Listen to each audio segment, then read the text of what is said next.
Good morning, everyone, and thank you so much for joining us for our webinar today on how to find and fix low quality content on your website. My name is Andrea, and with me, of course, on the call is Matthew. We are business partners and co-founders of Elementive. At Elementive, we help a variety of teams and businesses of all shapes and sizes really find and fix the technical issues that are holding back their website's performance. Our services are customized to really meet the unique needs of each individual client. If you're interested in learning more about who we are and what we do, I invite you to check out our website at elementive.com. Just as a quick reminder, the webinar is being recorded and we will send out a link to the recording as well as the presentation later this week. So be on the lookout for that in your inbox. As well, we have reserved some time at the end of the call to answer any questions you might have. So please feel free to post those in chat and we'll make sure to try and get to as many as we can. With that, let's go ahead and get started and dive into how we can improve our website's content quality. Matthew? Good morning. So thank you all for joining us today. So yeah, there's a lot to talk about when it comes to content quality, and Google's been busy talking about lots of things related to content quality over the last few years, but including this year.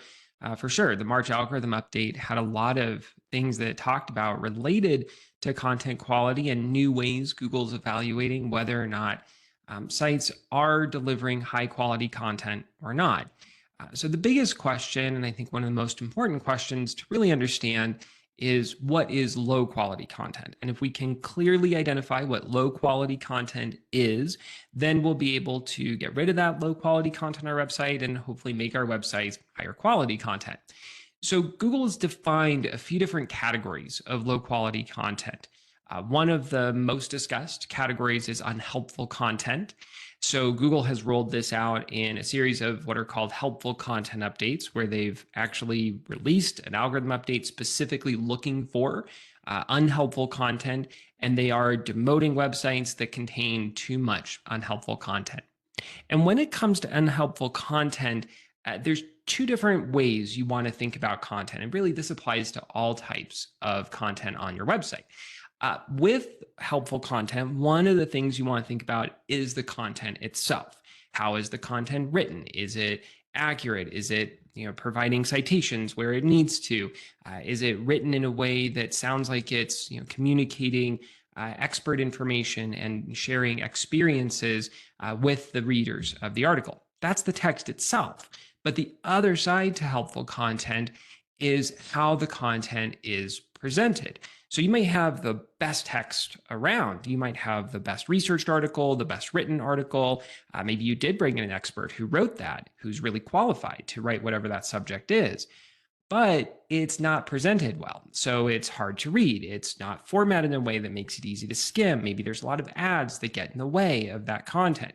So when you're thinking about unhelpful content and trying to identify it on your website, it's not enough to just look at the text itself. How is it written? But you also need to look at how it is actually presented on the page. And if it's presented on the page where it's unclear, it's hard to use, it's confusing, then that's going to be something that Google could consider to be unhelpful, and that could hurt your website's performance. Another type of low quality content Google has talked about for several years, and this is also one that's talked about in the user experience space, information architecture space as well, is duplicate content. With duplicate content, the thing most people think about is two pages that return identical content. So page A on your website has the exact same information, exact same text, exact same images as page B on your website. And that is a form of duplication. That's called exact match duplication. And that is something you need to pay attention to. And that is definitely a problem, and definitely a problem that would cause your website to have low quality content.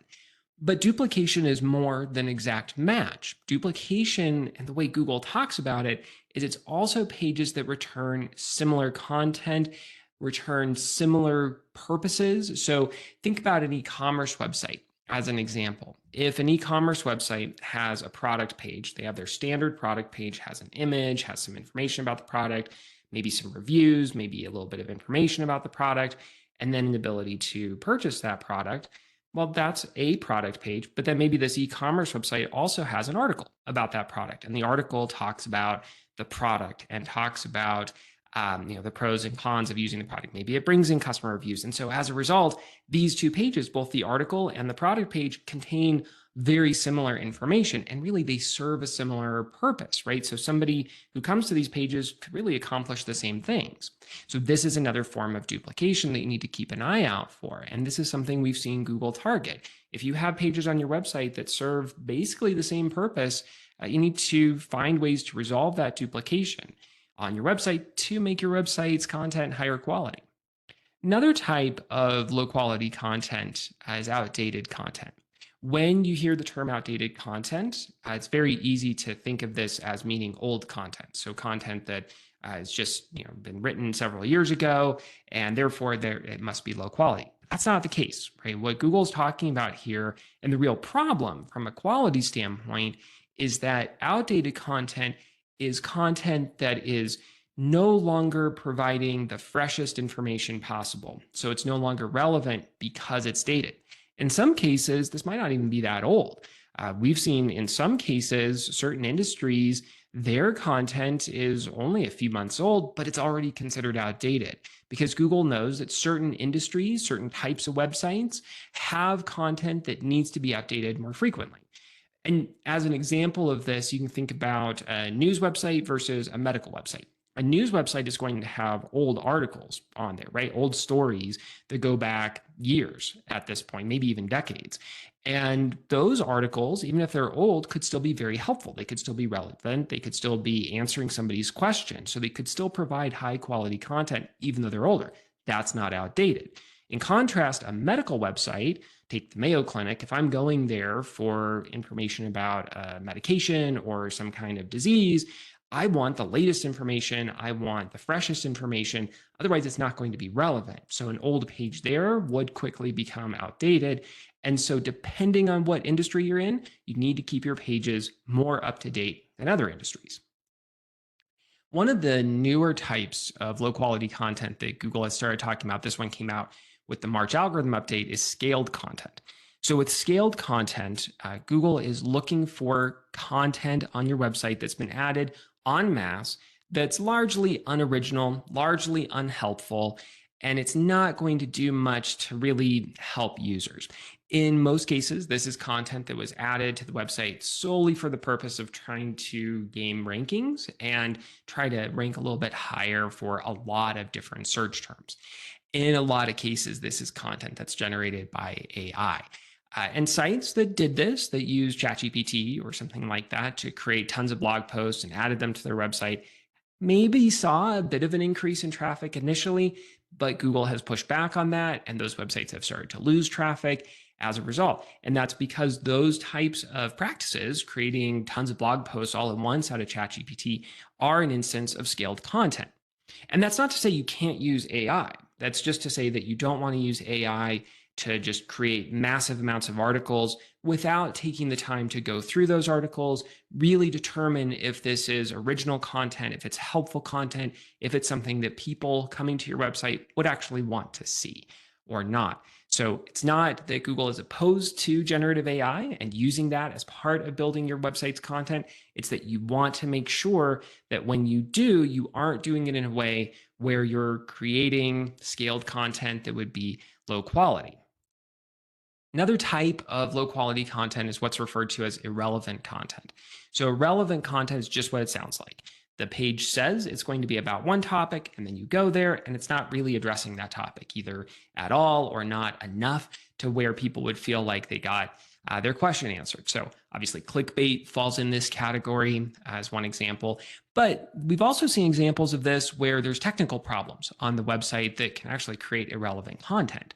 So during a website migration or a website redesign, Maybe some of the content gets deleted from the page. So now the page is incomplete. So the title says it's going to be a comprehensive article about a given subject, but half the article has been removed. So it's no longer a comprehensive article. So you want to check for those kinds of technical issues. You also want to make sure, from an editorial standpoint, that the headers, that the information you're communicating about what the page will answer is actually answered in the article. There's also malicious and spam content. So, malicious or spam content are pages that are added to the website, usually due to a hack. So, somebody comes into your website, they find a way in, maybe through an outdated plugin in WordPress or something like that. They're able to get into the website and they add tons of pages to your website that have nothing to do with your website's content, right? So, these are spam pages. Usually, this content contains links to other websites. So they're trying to point people elsewhere. In some cases, this can also happen with user-generated content. So if you have a blog that accepts comments and those comments aren't moderated, maybe people will be able to just submit a whole bunch of spammy comments to the blog, and those will suddenly appear on the website. So the way you deal with malicious and spam content is really making sure that you lock down your website's security, make sure that if you are accepting user-generated content, you have strong moderation practices in place. So that way people can't just get in there and post any content to your website or spammy content. Malicious and spam content is also one that can result in manual actions from Google. So you do want to make sure you keep an eye out for that. And check for that one on a regular basis. And also just check more generally that your website's CMS, WordPress, or whatever you're using is as secure as it can be. And then the last category of low quality content that Google talks about is thin content. And in some cases, thin content is a synonymous term with low quality content, but thin content is also used as a specific type of low quality content. And really, it's a catch all term for any type of low quality content that doesn't really meet any of these other buckets. So, thin content are any pages that don't really offer value to visitors. When Google started using the term thin content several years ago, a lot of people thought that it meant short pages, so pages that didn't have so many words. So as a result, you saw a lot of SEO tools start to add in word count to their systems, so you could look at how many words are contained on a page. Google is not talking about how many words are contained on the page. That's not what they're going after with thin content. What they're talking about with thin content is that regardless of how many words the page offers, does it actually do something to help people who are reading that page? And you can think about a dictionary website. If I am just looking for a definition of a word, I don't need a lot of text to satisfy that particular query, right? I can go to that page, I can find the definition, it might be super short, but it's super helpful, it's super high quality. But in contrast, I can read a 5,000 word article that doesn't really answer my question at all, and that would be a form of thin content. So now that we have an idea of what these different types of low quality content are, the next question is, well, how does Google evaluate this low quality content? What are the kinds of things Google is doing to detect the low quality content that may exist on our websites? So one way we can start to understand what Google's looking for is in Google's Search Quality Rater Guidelines. So the Search Quality Rater Guidelines is a publicly accessible document from Google that you can go through and look at. And Google wrote this document for their quality raters. So their quality raters is a team of people, Google employees, who go through and evaluate websites, who go through and evaluate search results, and try and identify different quality factors. And the Quality Rater Guidelines outline what those factors are. The one thing I want to be very clear on is that the Quality Rater Guidelines are not the same thing as Google's ranking factors. So Google's ranking factors are completely separate, but they are influenced by the Quality Rater Guidelines. And the Quality Rater Guidelines are written with the idea in mind of having Google's Quality Rater team be able to evaluate things and see how it aligns with Google's ranking algorithms. It's also in some cases been suggested that Google is using the work from the quality raters to then train their algorithms to identify what kinds of things might be higher quality, what kinds of things might be lower quality. So as you look at the Quality Rater Guidelines, as I talk through some of these things here this morning, keep that in mind that we're not talking about direct ranking factors, but we are talking about things that suggest the kinds of things Google is probably looking at and the kinds of things Google cares about as they're deciding where to rank websites. One of the things they talk about in the quality rater guidelines that I think is a really helpful way to start to evaluate your website's content is they talk about different types of content that can exist on your website's pages. And the two big buckets they put this in are main content and supplementary content. And here's a visual from Elementive's website kind of showing what these are. So supplementary content is this first box, and that's all the supporting information on the website. That's the navigation, that's the hero images, that's the logo, that's the footer, that's sidebars, and so on. Then we have the main content. The main content is the stuff people are actually coming to the page to see. This is the actual guts of the page. This is the text that should be serving the page's purpose. And when it comes to evaluating content quality, Google is paying attention to the main content. The supplementary content, that might help create a better user experience. It might help make the website a little more friendly and easy to use. But the supplementary content is not what Google is paying attention to, right? Google is paying attention to that main content of the page.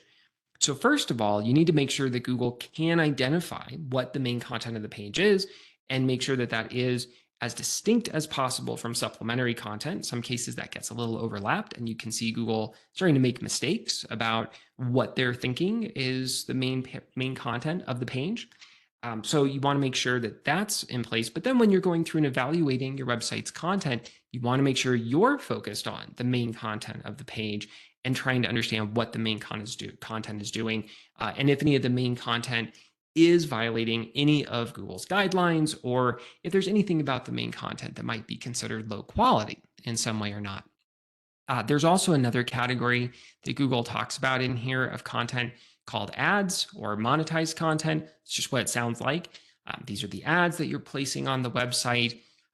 And Google knows that that's going to be part of the website. And they don't say that ad content automatically makes it low quality. The way they talk about this in the quality rater guidelines is that ad content needs to not get in the way of the main content or not disrupt the ability to use the main content of the website. Another thing they talk about in the quality rater guidelines is the purpose of the page. And what Google is aiming for, and what they talk about in their quality rater guidelines, and you can see them trying to do this in their ranking algorithms as well, is they're trying to rank pages that have a, quote, beneficial purpose. The word beneficial, it kind of gets a little bit misleading. And even Google in their documents talk about how any kind of website can serve a beneficial purpose. I think they use the Onion as an example, or they used to in their quality rater guidelines. So obviously the Onion is not providing true information. It's a satirical website, right? But it is still could be serving a beneficial purpose. Beneficial in this case simply means that the page helps visitors do whatever they came to the website to do, and do so in a way that it is easy to use that website. And so low quality page's purpose is going to be unclear. It's going to be vaguely defined. It's going to be hard to understand why that page exists on your website.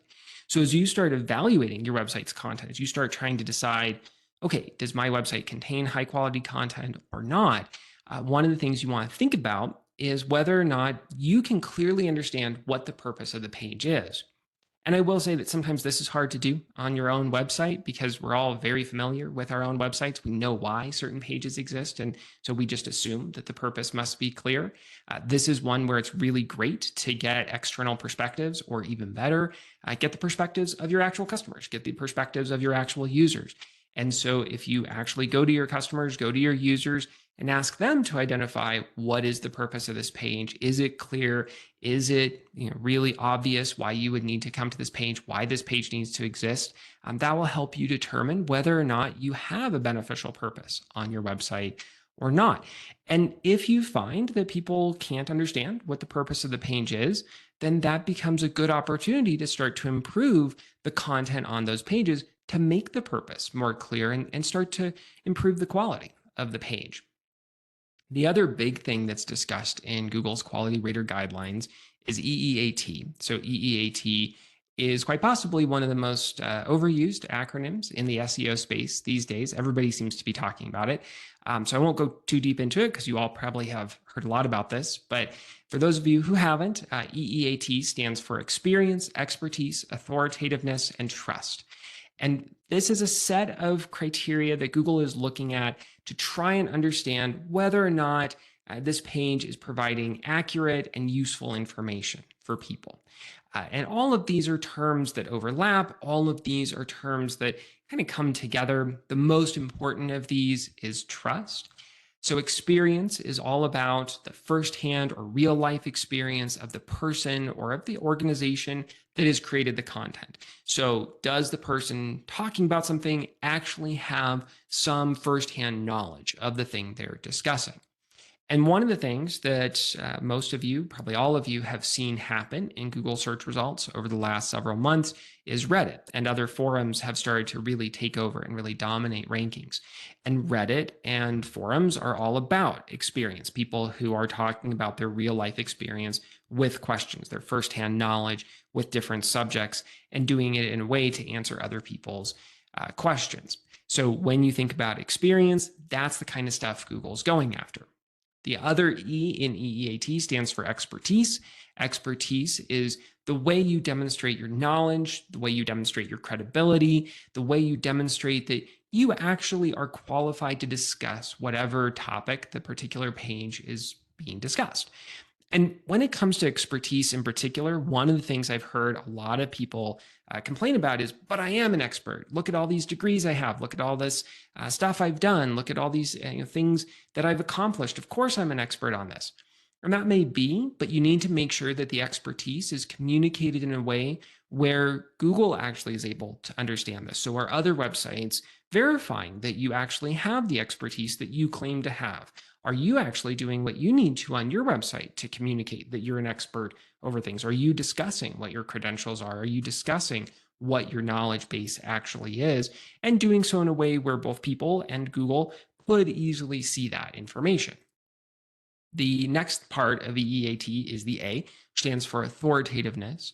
So authoritativeness is the extent to which that the person who wrote the content or the company who wrote the content is the go-to source for a given topic.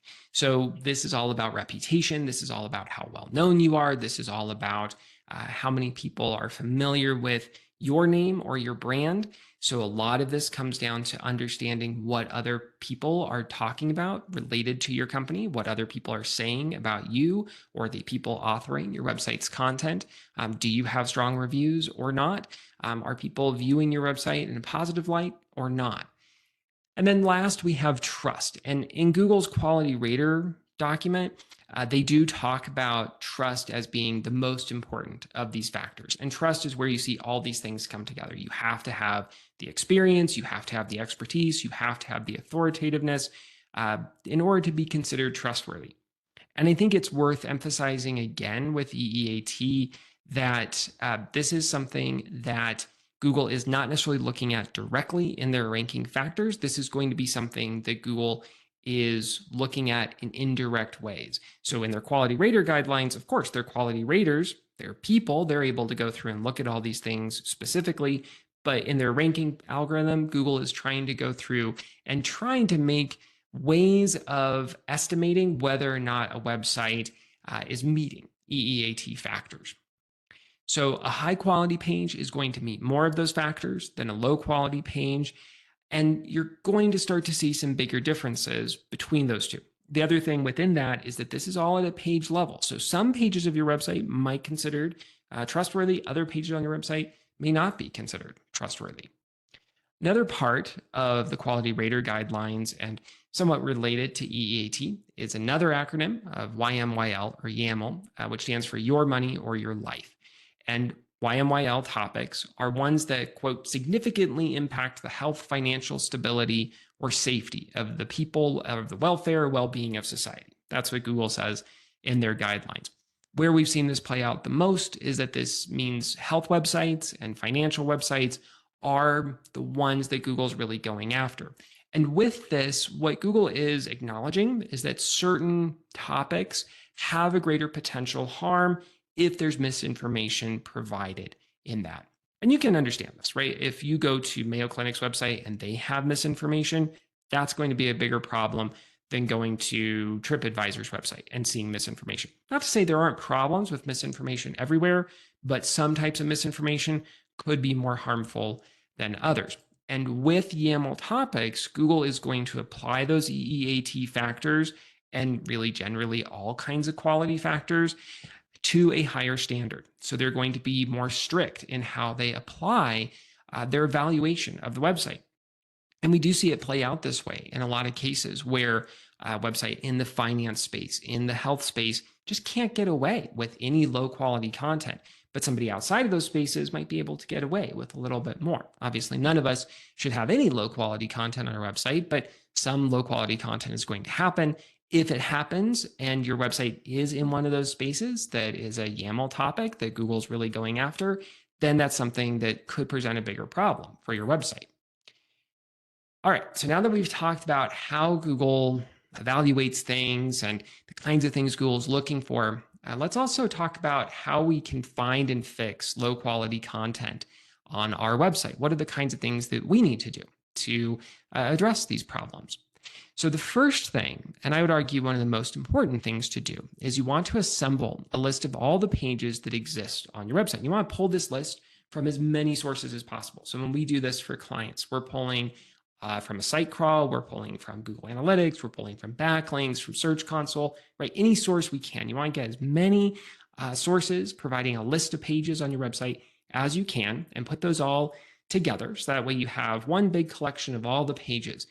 And right away, just by assembling this list, sometimes you can identify problems that might exist. More often than not, when I start pulling this list and going through it with clients, they'll look at and go, well, wait, what's this whole section of pages? I didn't even know these pages existed on my website. Maybe there's a bunch of pages that WordPress automatically generated that were added to your website that you had no idea were even there. But then you start to find them when you go through and start to pull together this list. And sometimes that's all you need to do to identify a lot of the low quality content that could exist on your website. Once you have the list of pages, the next step would be adding data in about each page. And so this data should cover lots of different factors. It should look at the SEO factors like links and traffic and maybe how much Google has crawled the page, if you can get that information out of your log files, how the pages are indexed, if you can get that out of Search Console, right? So you want to bring in as much of that information as you can. But it's also useful to bring in more data about the user experience on these pages. So what are people actually doing on these pages? How are people using these pages? Are people spending time on these pages? Are they engaging with these pages? Are they converting on these pages or not?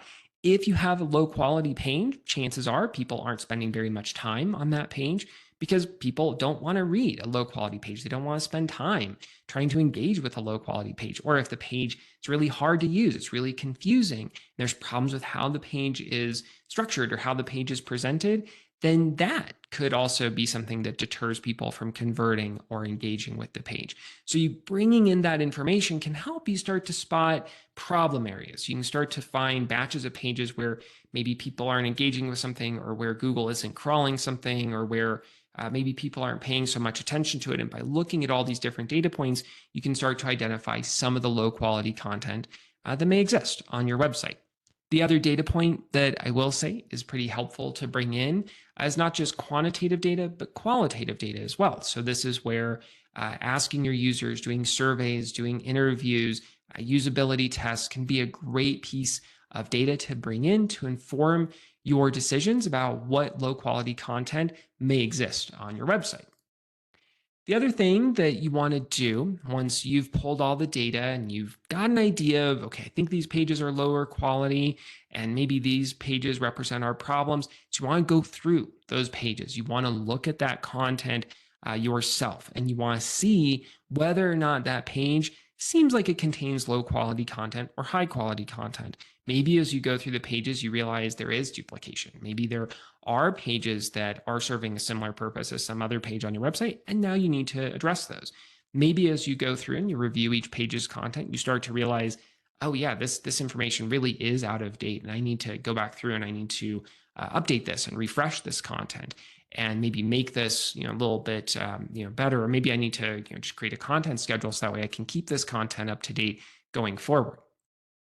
And then if you do find low quality content on your website, the next thing you want to do is you want to decide, well, how do we approach this? How do we actually deal with this low quality content? You have some options of what you can do. One of those options is you can remove the low quality page from your website. And this is usually the right thing to do if the content quality is pretty significant, right? So there's a lot of issues with this page. There's a lot of problems with the page. Maybe you've even lost traffic as a result of low quality content. So your website was hit maybe in the latest algorithm update or in a helpful content update, and you know that low quality content is holding your site back. You want the strongest signal you can. So by deleting that page from your website, that will signal to Google and to everybody else using your website that you are proactively removing bad content from your website. When you remove the page, you want to make sure that as you delete that page, you also delete any links pointing to that page, especially links on your own website that maybe are pointing to that page, but also any external links that are pointing to that page as well. As much as you can, you want to get rid of any signals that tell Google that that is a page that exists on your website. So that way Google doesn't see anything that would make them think that that is something to associate with your website or evaluate your website's content quality using that page. So you want to be very thorough in getting rid of that page. Another option you have for dealing with low quality content is reworking the page.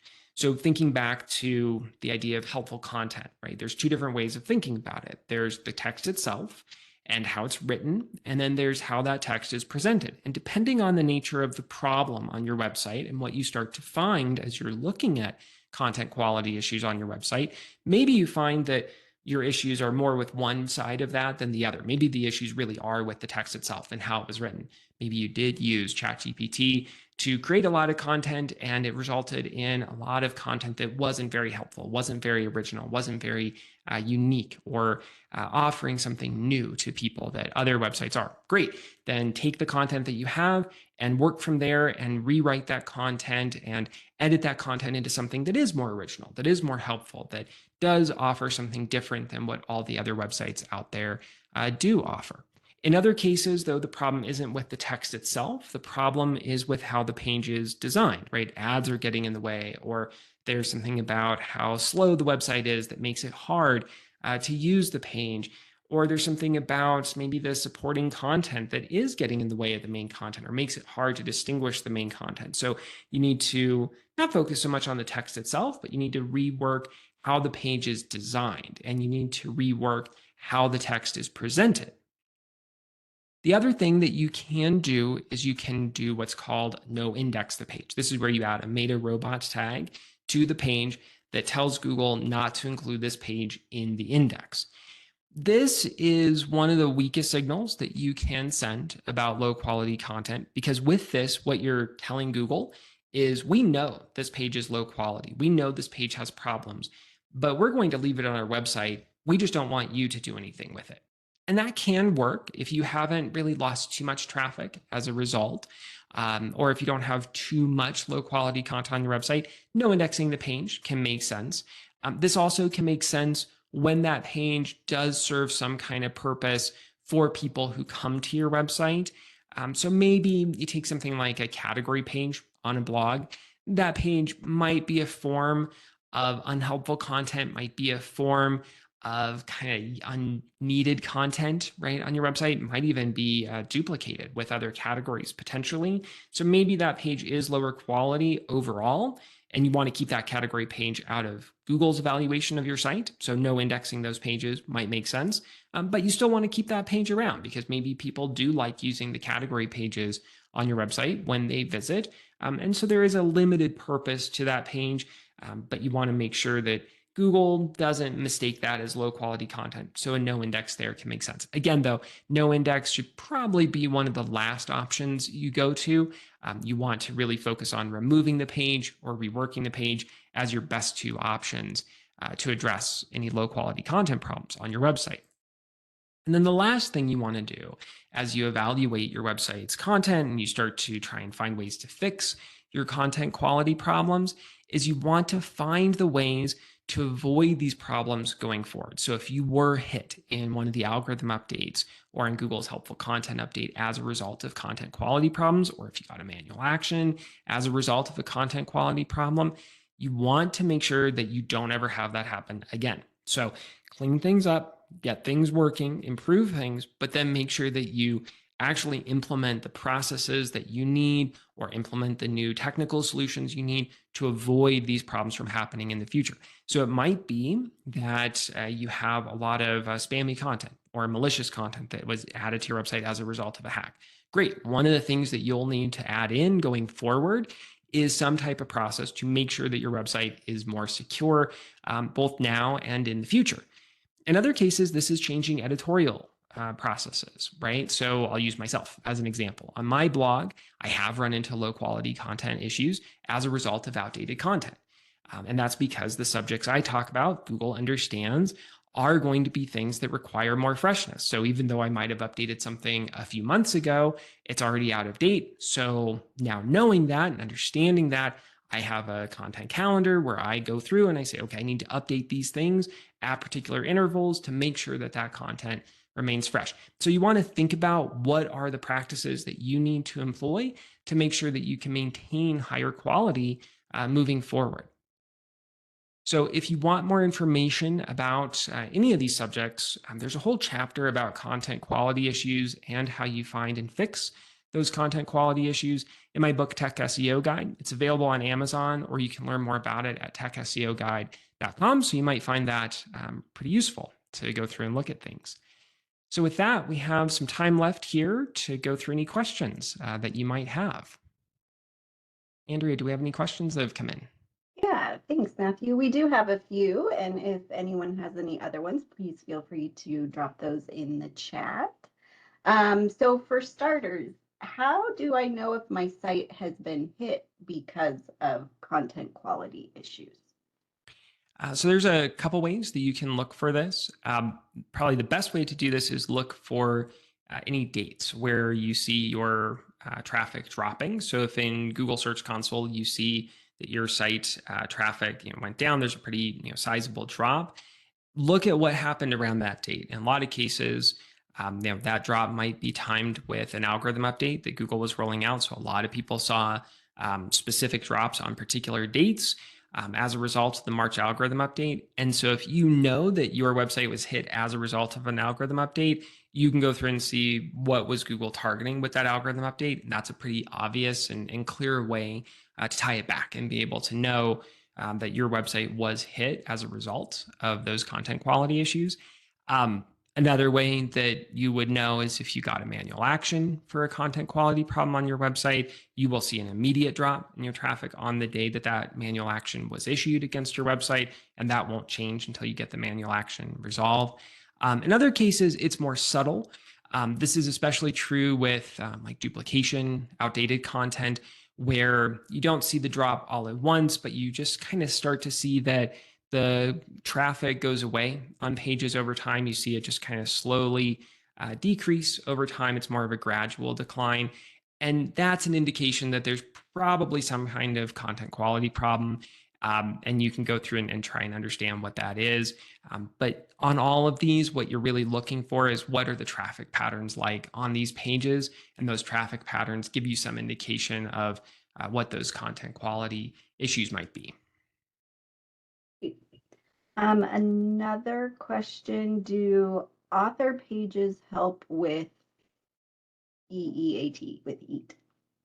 Yes, they can help with this. And again, we don't know specifically. It's not like Google has said that you have to have author pages or that you have to provide this information. They're not saying it's a requirement, but it is something they talk about in the quality rater guidelines. It's also something that just if you kind of think through what are the things that you might look for to know whether or not you can trust an article that was written, one of the things you're going to look for is the author page, right? You're going to want to go and read who this author is.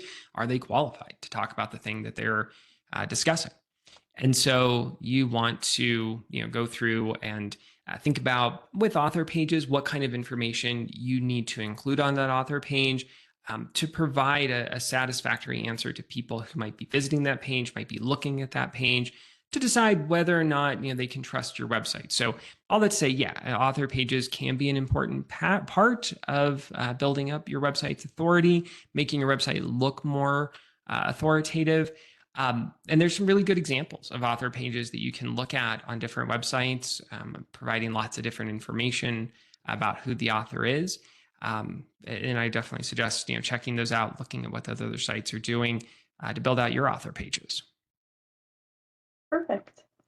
Well, that's all the questions that came in so far for today. But after kind of processing all this information from the webinar, if you have any other questions, please feel free to reach out to us. As you can see, our contact information here. A lot of you also know us, but we'd love to answer any questions that you might have as again, you just kind of think about your website and the quality of the content that is available. Again, thank you so much for your time today, and we will look forward to seeing you at an upcoming webinar again. Have a wonderful day, everyone. Thank you.